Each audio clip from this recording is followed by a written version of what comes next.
Kal Halal Yahweh, Bashem Yahweh Shai, Bashem Rakakwadash. Double honors unto the elders and apostles of Great Millstone who taught me this truth. Salutations to the hopeful elect.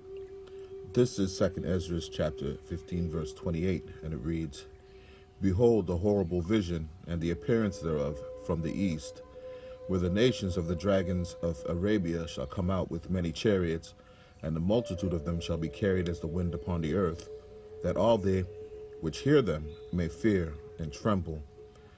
Many chariots is in reference to the Axis of Resistance Alliance, which includes Iran, Syria, Lebanon's Hezbollah, the Houthi-led government of Yemen, Iraq's Popular Mobilization Forces, the PMF, Hamas, and Palestinian Islamic Jihad, and the multitude of them carried as the wind speaks to the spirit of warfare to be carried out. When Yahweh puts a spirit on these so-called Arabs, the dragons of Arabia, which really are a mixed multitude of Ishmaelites making up most of the modern-day Iraqis, along with the Assyrians, Edomites, which includes the descendants of Khazariah, much like Trump and the whoremonger Pompeo in fear, America and its allies will begin to understand their resolve.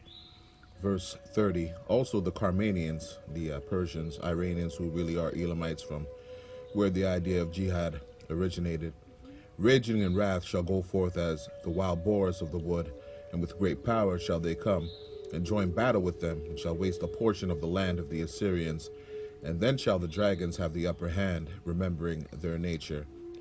Genesis 16 and 12, and he, the he being Ishmael, will be a wild man, his hand will be against every man, and every man's hand against him, and he shall dwell in the presence of all his brethren. Ergo, to be wild and unruly, like their forefather Ishmael, that's the dragons of Arabia's nature. Back to 2nd Ezra 15 and 31. And if they shall turn themselves from their natural instinct, conspiring together in great power to persecute them, which speaks to the newly signed Defense and Security Treaty by the Alliance, which obliges members to respond collectively to any attack on any members by Israel or other hostile states, then these shall be troubled, bled, and keep silence through their power, and shall flee. The greater Middle East has been gearing up for a new war. The Iranian parliament announced that it's preparing a draft resolution on a defense and security treaty for the Axis of Resistance. By signing the treaty with its allies, states and non-state actors alike, Iran will officially create its own NATO-style military bloc in the face of the everyday growing chances of a direct military confrontation with the U.S.-Israeli alliance. The unofficial Axis of Resistance is, essentially, on its way to becoming a security guaranteeing organization that will have a lot of success stories to claim. In recent weeks, Iran's allies and proxies have had significant success. A vivid example of this are Yemen's Houthis. In addition to advances on the ground, they have vowed to develop, apparently with help from Iran, even more deterrence weapons to counter Saudi Arabia and the UAE. They have also put a push on a base in southern Yemen, forcing the UAE forces to evacuate from it. The Saudi-UAE coalition cannot expect to stay safe as long as it is in Yemen.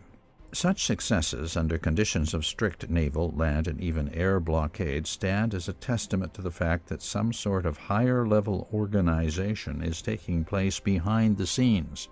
Iran also improved its positions in Syria and Iraq despite Israeli and U.S. attempts to stop its movements. Tehran expanded its intelligence capabilities near Jordan and Israel, while U.S. supply convoys are being regularly blown up in Iraq. On the wider international front, there is hope for the Iran nuclear deal with Joe Biden in the White House. A full renewal is quite suspect, since Iran said that it was only possible after the lifting of every sanction, and it's still unclear if the new globalist rulership of the U.S. is willing to go that far in attempting to de-escalate the situation. Israel expects that it will not happen, as the IDF prepares to hold massive drills simulating a multi-front war. Every branch of the military plans to take part, and the forces will push both north and south. The drill will simulate a worst-case scenario conflict. The Israeli leadership does not hide the fact that this is a message to Iran and its allies that an open war is not out of the question. Tel Aviv wishes to show its potential strength to deter any preemptive aggression. Iran, however, is likely not discouraged, as the Trump administration's maximum pressure campaign apparently failed to achieve any of its strategic goals. During the past years, Tehran's position has improved, and it's using the chance of reinventing itself as an alternative center of power in the Middle East. The core of the axis of resistance has been consolidated and has gained new strength. The Iranian-led alliance, if it's really created and successful in attracting at least a neutral stance towards global players like China or Russia, will likely shift the balance of power in the region and potentially bring forth a cautious normalization of events. That remains to be seen in the future, as all sides also show their readiness for heavy hostilities. The final war was on the horizon, Yasser Allen. Don't take that jab, don't take that chip. Peace and blessings to the hopeful elect. Shalom.